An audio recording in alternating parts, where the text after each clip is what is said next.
بسم اللہ الرحمن الرحیم۔ السلام علیکم۔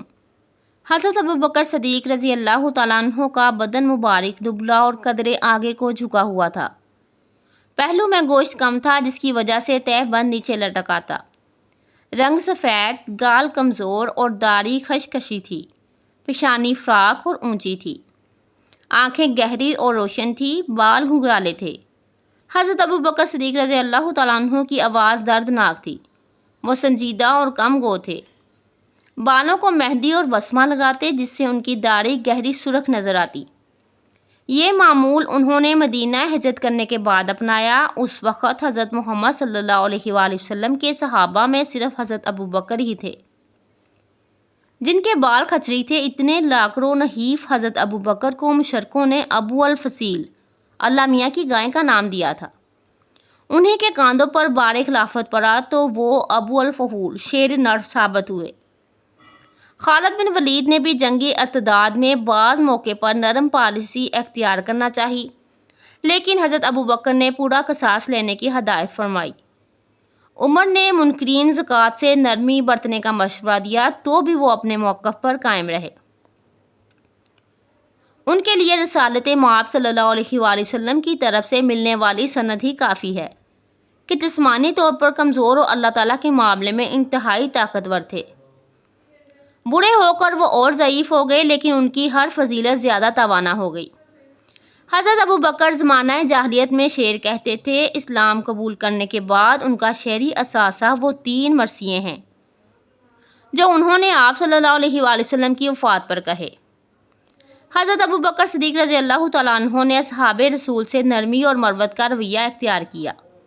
صحابہ کو حضرت ابوبکر سے ایک ہی شکایت ہوئی کہ انہوں نے مال کی تقسیم میں مردوں، عورتوں اور غلاموں میں کوئی امتیاز نہیں کیا۔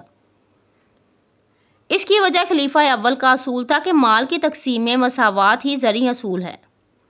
البتہ مراتب اور اجر و زخر دینا اللہ تعالیٰ کا کام ہے۔ سیدہ عائشہ صدیقہ رضی اللہ تعالیٰ عنہ فرماتی ہیں کہ خلافت کے پہلے سال حضرت ابوبکر نے مال آزاد، غلام، مرد، عورت سب میں برابر تقسیم کیا تو ہر ایک کے حصے 10 دینار آئے۔ اگلے برس یہ رقم دگنی ہو کر 20 دینار ہو گئی۔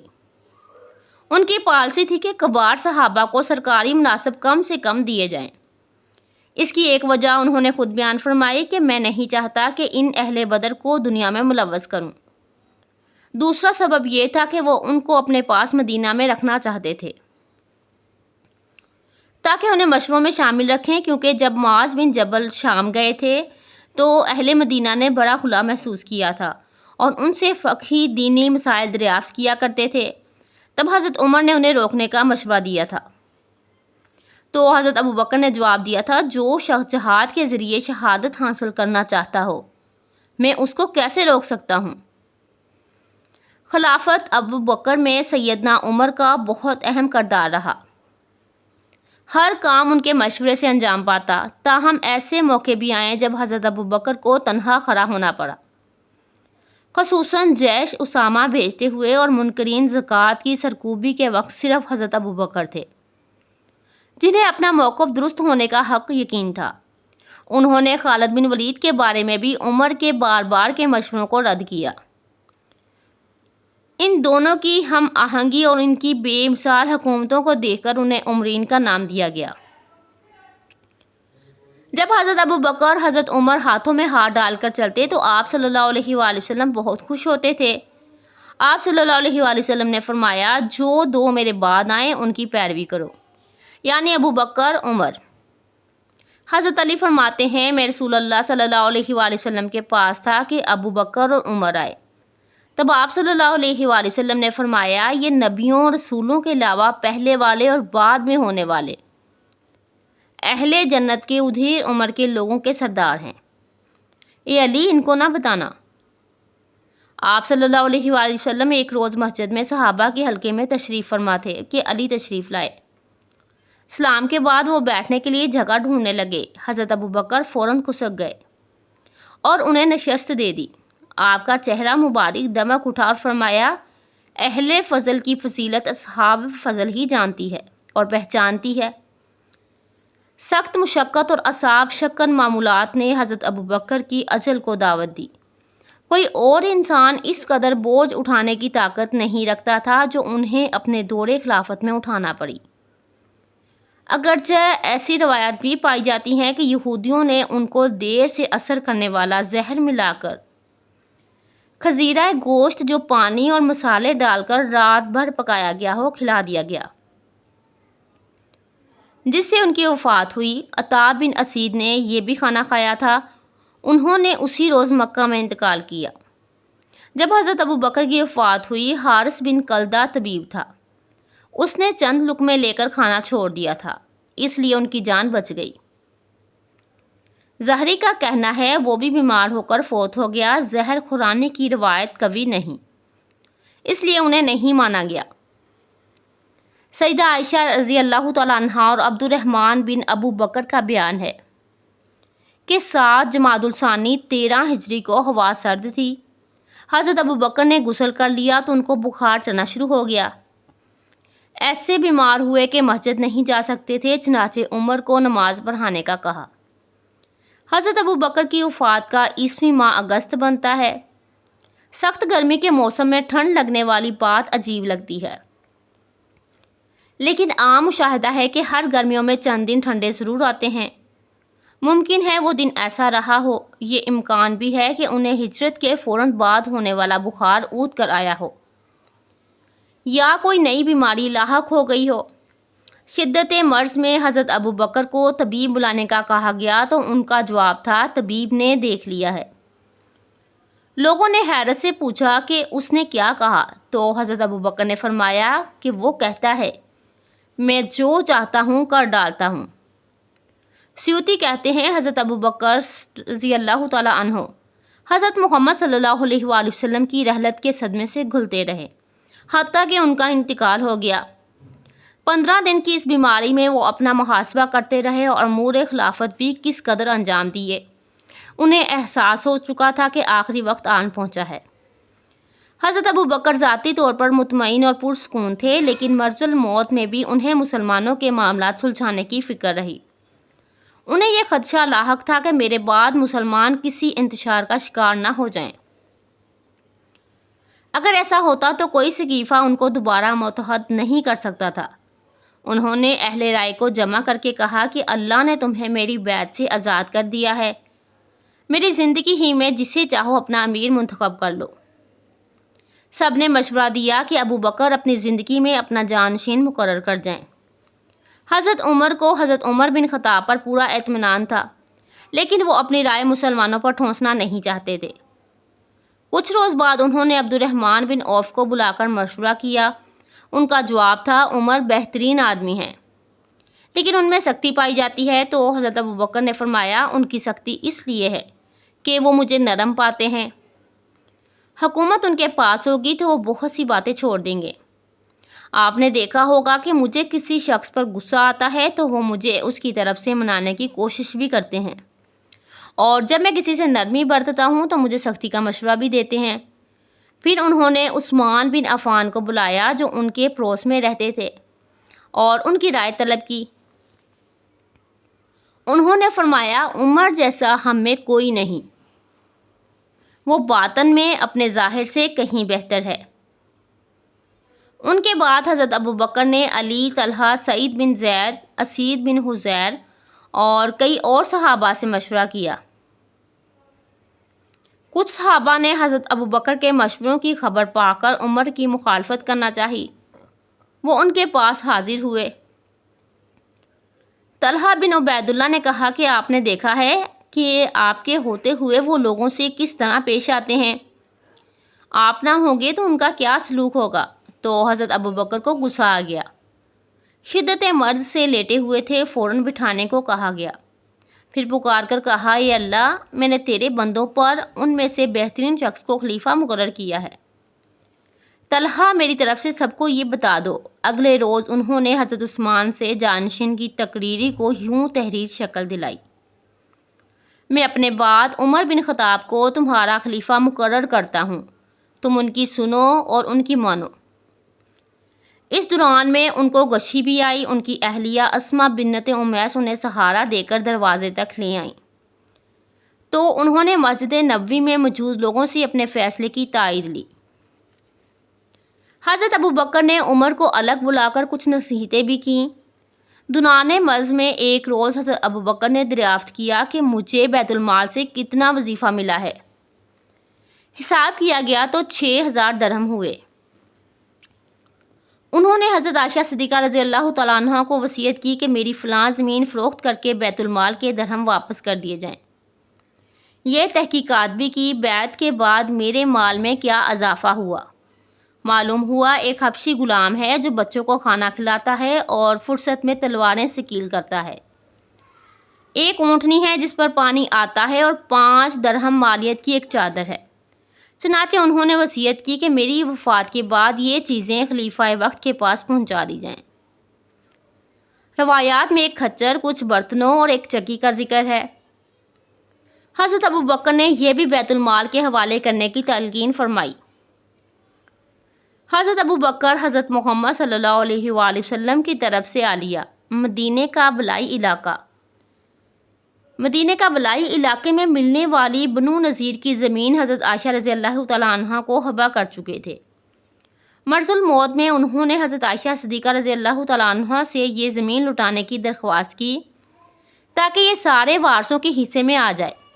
ان کے ذہن میں حبیبہ بنت خارجہ سے پیدا ہونے والی کلثوم تھی جس نے ابھی جنم نہیں لیا تھا۔ انہوں نے اس کے لڑکی ہونے کی پیشن گوئی بھی کر دی۔ حضرت عائشہ صدیقہ رضی اللہ تعالیٰ عنہ سے پوچھا گیا، سرور عالم صلی اللہ علیہ وآلہ وسلم کو کتنے کپڑوں کا کفن دیا گیا تھا؟ انہوں نے بتایا 3 کپڑوں کا۔ وصیت کی کہ میرے کفن میں بھی 3 کپڑے ہوں، 2 چادریں جو میرے بدن پہ ہیں دھو لی جائیں اور ایک کپڑا نیا لیا جائے۔ حضرت عائشہ نے کہا کہ ہم تنگ دست نہیں کہ نیا کپڑا نہ لے سکیں۔ جواب فرمایا، نئے کپڑوں کی زندہ لوگوں کو زیادہ ضرورت ہوتی ہے۔ کفن تو لہو اور پیپ کے واسطے ہیں۔ حضرت عائشہ ہی کی ایک دوسری روایت میں ایک زعفران لگا ہوا کپڑا جو انہوں نے پہن رکھا تھا اور 2 نئے کپڑوں کا کفن دینے کا ذکر ہے۔ حضرت ابوبکر نے اپنی اہلیہ اسماء بنت امیس کو غسل دینے کی ہدایت فرمائی اور کہا کہ اگر وہ چاہیں تو ہمارے بیٹے عبد الرحمن سے مدد لے لیں۔ حضرت ابوبکر ان وصیتوں میں مصروف تھے کہ عراق سے مسنا آئے اور عراق کمک بھیجنے کی درخواست کی۔ انہوں نے اپنے جانشین عمر کو وہاں فوج بھیجنے کی وصیت فرمائی اور فرمایا، میری موت کی وجہ سے مسلمانوں کے معاملات سے غافل نہ ہو جانا۔ انتقال کے دن پوچھا، حضرت محمد صلی اللہ علیہ وآلہ وسلم نے کس روز رحلت فرمائی تھی؟ لوگوں نے بتایا پیر کے دن۔ کہا، مجھے امید ہے میری موت بھی آج ہی ہوگی۔ انہوں نے وصیت کی کہ میری قبر آپ صلی اللہ علیہ وآلہ وسلم کی قبر کے ساتھ بنائی جائے۔ اگر تم محبوب کی مدد نہ کرو تو بے شک اللہ نے ان کی مدد فرمائی۔ جب کافروں کی شرارت سے باہر تشریف لے جانا ہو، صرف جان سے، جب وہ دونوں غار میں تھے، جب اپنے یار سے فرماتے تھے غم نہ کھا، بے شک اللہ ہمارے ساتھ ہے، تو اللہ نے اس پر اپنا سکینہ اتارا۔ اس آیت مبارکہ سے 2 مسئلے معلوم ہوئے۔ ایک یہ کہ حضرت ابوبکر صدیق رضی اللہ تعالیٰ عنہ کی صحابیت قطعی بحکم قرآنی ہے، لہٰذا اس کا انکار کفر ہے۔ دوسرا یہ کہ حضرت صدیق اکبر رضی اللہ تعالیٰ عنہ کا درجہ آپ صلی اللہ علیہ وآلہ وسلم کے بعد سب سے بڑا ہے کہ انہیں اللہ تعالیٰ نے حضور صلی اللہ علیہ وآلہ وسلم کا ثانی فرمایا۔ اس لیے حضرت محمد صلی اللہ علیہ وآلہ وسلم نے انہیں اپنے مصلی پر امام بنایا۔ یہ بھی معلوم ہوا کہ حضرت محمد صلی اللہ علیہ وآلہ وسلم کے بعد خلافت صدیق اکبر رضی اللہ تعالیٰ عنہ کے لیے ہے۔ اللہ تعالیٰ انہیں دوسرا بنا چکا، پھر انہیں تیسرا یا چوتھا کرنے والا کون ہے؟ وہ تو قبر میں بھی دوسرے ہیں، حشر میں بھی دوسرے ہوں گے۔ حضرت ابو ہریرہ رضی اللہ تعالیٰ عنہ سے روایت ہے کہ حضرت محمد صلی اللہ علیہ وآلہ وسلم نے ارشاد فرمایا، مجھ پر جس کسی کا احسان تھا میں نے اس کا بدلہ دے چکا ہوں، مگر ابوبکر کے مجھ پر وہ احسانات ہیں جن کا بدلہ اللہ تعالیٰ روز قیامت انہیں عطا فرمائے گا۔ ام المومنین حضرت عائشہ صدیقہ رضی اللہ تعالیٰ عنہ سے روایت ہے کہ اللہ کے حبیب صلی اللہ علیہ وآلہ وسلم نے مرض وفات میں مجھے ارشاد فرمایا، ابوبکر اور ان کے بیٹے کو بلا لاؤ۔ تاکہ میں انہیں پروانہ خلافت لکھ دوں۔ مجھے خوف ہے کہ کوئی تمنا کرنے والا اپنی خواہش کا اظہار کرتے ہوئے یہ نہ کہہ دے کہ میں زیادہ حقدار ہوں، کیونکہ اللہ تعالیٰ اور مسلمان ابو بکر کے علاوہ کسی سے راضی نہیں ہوں گے۔ سیدنا جبیر بن موتم سے روایت ہے کہ ایک عورت اپنی کسی حاجت کی وجہ سے بارگاہ رسالت میں حاضر ہوئی تو آپ صلی اللہ علیہ وآلہ وسلم نے اسے دوبارہ آنے کا حکم ارشاد فرمایا۔ وہ کہنے لگی، یا رسول اللہ صلی اللہ علیہ وآلہ وسلم، اگر میں دوبارہ آؤں اور آپ کو نہ پاؤں تو؟ گویا کہ وہ حضرت محمد صلی اللہ علیہ وآلہ وسلم کے دنیا سے پردہ فرمانے کا ذکر کر رہی تھی۔ سرور عالم صلی اللہ علیہ وآلہ وسلم نے ارشاد فرمایا، اگر تم مجھے نہ پاؤ تو ابو بکر کے پاس چلی جانا۔ یعنی میں نے اپنے والد ماجد امیر المومنین مولا علی کرم اللہ وجہ سے عرض کیا کہ حضرت محمد صلی اللہ علیہ وآلہ وسلم کے بعد سب آدمیوں سے بہتر کون ہے؟ ارشاد فرمایا، ابو بکر۔ میں نے عرض کی، کیا پھر کون؟ فرمایا، عمر۔ ابو بکر سے بہت سی روایتیں مروی ہیں، ان میں سے صرف 8 بخاری مسلم میں موجود ہیں۔ قلت روایت کا سبب شاید ان کی کم گوئی ہے، اس کے باوجود بعض اہم روایات ان سے مروی ہیں۔ مثلاً طریقہ نماز جو ابو بکر سے ابن زبیر نے سیکھا، ان سے عطا نے اور ان سے ابن جریج نے، جو اپنے زمانے میں بہترین طریقے سے نماز ادا کرنے والے تھے۔ اسی طرح زکوٰۃ کی مقداریں بیان کرنے والی حدیثیں ابو بکر سے مروی ہیں۔ فن تعبیر کے امام ابن سیرین کہتے ہیں کہ اس امت میں خوابوں کی تعبیر بتانے والے سب سے بڑے ماہر ابو بکر تھے۔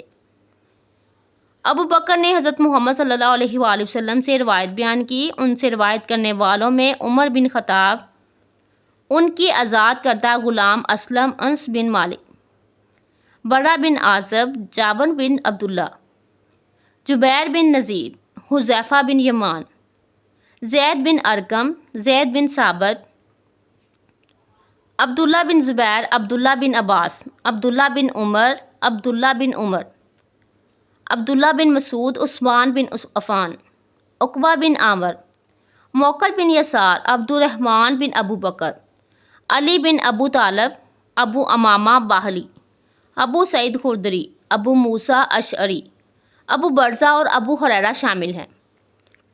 سیدہ عائشہ صدیقہ رضی اللہ تعالیٰ عنہا فرماتی ہیں کہ سیدنا ابو بکر کی بیماری کی ابتدا اس طرح ہوئی کہ انہوں نے سخت سردی والے دن غسل کیا تو انہیں بخار ہو گیا، جو 15 دن تک جاری رہا۔ بیماری کی شدت کے باعث آپ ان دنوں مسجد نہیں جا سکتے تھے، اس لیے عمر کو نماز پڑھانے کا حکم دیتے تھے۔ صحابہ کرام آپ کی تیمارداری کرنے آتے تھے، سب سے زیادہ خبرگیری سیدنا عثمان کرتے تھے۔ جب ان کی بیماری شدید ہو گئی تو ان سے عرض کیا گیا، ہم آپ کے لیے طبیب بلائیں؟ تو فرمایا، طبیب نے مجھے دیکھ لیا ہے اور وہ کہتا ہے بے شک میں جو چاہتا ہوں کرتا ہوں۔ سیدنا عائشہ صدیقہ رضی اللہ تعالیٰ عنہا فرماتی ہیں، سیدنا ابو بکر نے فرمایا، جب سے میں خلیفہ بنا ہوں اس دوران جتنا مال بھرا ہے وہ میرے بعد والے خلیفہ کو پہنچا دینا۔ ہم نے جب ان کا مال چیک کیا تو ایک نوبی غلام تھا۔ مصر کے جنوب میں سوڈان کے شہر نوبہ میں ایک قوم آباد تھی، یہ غلام انہی میں سے تھا اور یہ خلیفہ کے بچے کھلاتا تھا۔ اس کے علاوہ ایک اونٹ تھا جو ان کے باغ کو سیراب کرتا تھا۔ ہم نے یہ دونوں چیزیں سیدنا عمر کی خدمت میں بھیج دیں تو وہ رو پڑے اور روتے روتے فرمایا، ابو بکر پر اللہ کی رحمتیں ہوں، انہوں نے اپنے بعد والوں کی مشکل میں ڈال دیا ہے۔ سیدہ عائشہ صدیقہ رضی اللہ تعالیٰ عنہ فرماتی ہیں، سیدنا ابو بکر کا مرض 15 دن جاری رہا، حتیٰ کہ جب 13 ہجری 22 جمادی الاخر کو پیر کا دن ہوا تو انہوں نے مجھ سے پوچھا، حضرت محمد صلی اللہ علیہ وآلہ وسلم کس دن رحلت فرمائی تھی؟ میں نے جواب دیا، پیر کے دن۔ تو حضرت ابو بکر صدیق رضی اللہ تعالیٰ عنہ نے فرمایا، مجھے امید ہے کہ میں آج کے دن یا رات کو کسی وقت فوت ہو جاؤں گا۔ تم لوگوں نے حضرت محمد صلی اللہ علیہ وآلہ وسلم کو کتنی چادروں میں کفن دیا تھا؟ انہوں نے جواب دیا، یمن کی دھاڑی دھار 3 چادروں میں، اس میں قمیض اور عمامہ نہیں تھا۔ سیدنا ابو بکر نے فرمایا، میری چادر میں زعفران یا گیرو کا نشان ہے، اسے دھو دینا اور دیگر 2 چادریں ملا کر میرا کفن بنا دینا۔ ان سے عرض کیا گیا، اللہ تعالیٰ نے ہمیں بہت کچھ دیا ہے، خوب احسان فرمایا ہے، ہم آپ کو نئی چادروں میں کفن دیں گے۔ حضرت ابوبکر نے فرمایا زندہ شخص کو نئے لباس کی زیادہ ضرورت ہوتی ہے تاکہ اپنے آپ کو محفوظ رکھ سکے، جبکہ میت کا انجام تو گلنا سڑنا ہوتا ہے اور لباس کا بوسیدہ ہو جانا ہوتا ہے۔ سیدنا ابوبکر نے وصیت کی کہ انہیں ان کی بیوی سیدہ اسماء بنت امیس غسل دیں اور انہیں حضرت محمد صلی اللہ علیہ وآلہ وسلم کے پہلو میں دفن کیا جائے۔ اس دنیا سے رخصت ہوتے وقت صدیق اکبر کی زبان سے جو آخری صدا نکلی وہ قرآن پاک کی آیت مبارکہ تھی، اے اللہ اسلام پر میرا خاتمہ کر اور مجھے نیک لوگوں میں شامل فرما۔ وفات کے وقت ان کی عمر 63 برس تھی۔ بروز پیر مغرب اور عشاء کے درمیان 63 سال کی عمر میں آپ کا وصال ہوا۔ آپ کی مدت خلافت 2 سال 3 ماہ اور 10 دن تھی۔ رضی اللہ تعالیٰ عنہ نے وصیت فرمائی کہ میرے جنازے کو میرے حبیب حضرت محمد صلی اللہ علیہ وآلہ وسلم کے روضہ انور کے دھر کے سامنے لا کر رکھ دینا اور السلام علیکم یا رسول اللہ کہہ کر عرض کرنا، یا رسول اللہ صلی اللہ علیہ وآلہ وسلم ابوبکر آستانہ عالیہ پر حاضر ہیں، اگر دروازہ خود بخود کھل جائے تو اندر لے جانا، ورنہ مسلمانوں کے قبرستان جنت البقیع میں دفن کر دینا۔ جنازہ مبارکہ کو حسب وصیت جب روضہ اقدس کے سامنے رکھا گیا اور عرض کیا گیا السلام علیکم یا رسول اللہ ابوبکر حاضر ہیں، یہ عرض کرتے ہی دروازے کا تالا خود بخود کھل گیا اور آواز آنے لگی محبوب کو محبوب سے ملا دو، کہ محبوب کو محبوب کا اشتیاق ہے۔ آخر میں ایک اہم الزام کا جواب دینا ضروری ہے جو حضرت ابوبکر پر لگایا جاتا ہے کہ کیا ابوبکر نے سیدہ فاطمہ الزہرا کو میراث سے اور حضرت علی کو خلافت سے محروم رکھا تھا؟ جس طرح حضرت فاطمہ رضی اللہ تعالیٰ عنہا پیغمبر علیہ السلام کی وارث تھیں، اسی طرح حضرت عائشہ صدیقہ رضی اللہ تعالیٰ عنہا بھی آپ کی وراثت میں حصہ رکھتی تھیں۔ حضرت ابوبکر نے دونوں کو وراثت میں حصہ نہیں دیا، اس لیے کہ شریعت اسلامی میں انبیاء کی وراثت جائز نہیں۔ یعقوبی کا بیان ہے جب سیدہ عائشہ نے اعتراض کیا کہ آپ تو اپنے باپ کی وراثت حاصل کر سکتے ہیں اور میں نہیں کر سکتی، تو حضرت ابوبکر زاروں کی طرح رونے لگے۔ گویا اس اعتراض پر محض ہمدردی ہی کی جا سکتی تھی۔ خلافت علی کے بارے میں اگر کوئی واضح ارشاد نبوی ابوبکر کے سامنے آتا تو وہ پیچھے ہٹ جاتے اور فرمان رسالت پر بے چون چرا عمل کرتے، اس لیے کہ ان کی پوری زندگی امتثال امر سے عبارت ہے۔ پھر ابوبکر کے ہاتھ پر علی مرتضیٰ کا بیعت کر لینا ثابت کرتا ہے کہ وہ وصی رسول نہیں تھے۔ بے شک آخر میں اللہ تعالیٰ سے دعا ہے ہمیں صحابہ اکرام کے نقش قدم پر چلنے اور حضرت محمد صلی اللہ علیہ وآلہ وسلم کی تعلیمات پر عمل کرنے کی توفیق عطا فرمائے، آمین ثم آمین۔ محترم ناظرین، ویڈیو پسند آئے تو کمنٹ سیکشن میں ضرور بتائیے گا، ویڈیو کو لائک اور شیئر ضرور کیجیے گا۔ اللہ حافظ۔